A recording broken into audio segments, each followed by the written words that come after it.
наметился. Путин сказал, оговорился, я надеюсь, нам не придется применять ядерное оружие против ИГИЛ. Я думаю, что опция рассматривается на полном серьезе ими. Значит, они хотят повторить американский подвиг. Если американцы бомбили Хиросиму и Нагасаки, почему нам нельзя? У них же карго-культ в США, да, там? Значит, они, скорее всего, вероятность того, что они влепят тактическим ядерным оружием по ИГИЛ очень высокая. Никто не возразит. А кто за ИГИЛ будет вступаться? Кто скажет, что это неприемлемое поведение и так далее?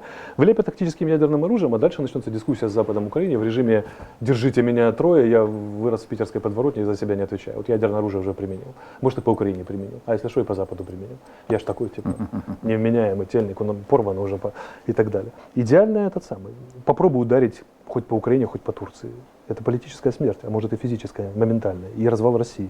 Санкции, а может быть военная операция ограниченная. Короче, полноценное воздействие против нарушения цивилизованных правил игры. А ИГИЛ это идеальная мишень для ядерного оружия, который мочей хочется потрясти, в качестве сильного аргумента положить на стол. Что будет делать Запад с этим, я не знаю.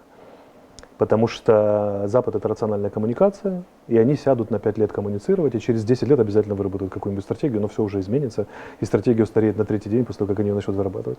Они хронически отстают. И не перед не Путину они проигрывают ходу истории естественному.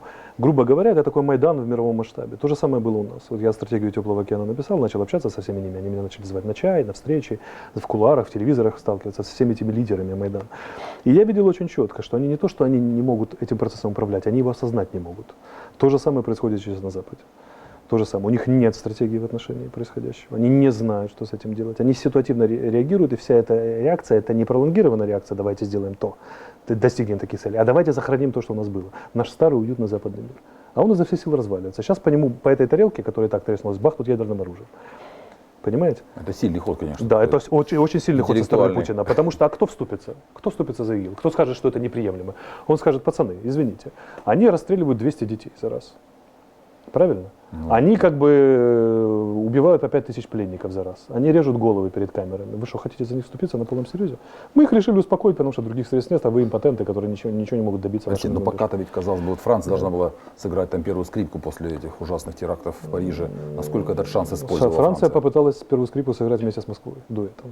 Олланд побежал уговаривать весь Запад, чтобы Путина включили в коалицию. Американцы на это когда не пошли. произошел теракт, после этого когда, побежал. естественно, сбила Турция самолет, то уже как-то не очень. Ну не очень, потому что этот сбитый самолет развалил все планы по организации коалиции вместе с Россией. Я думаю,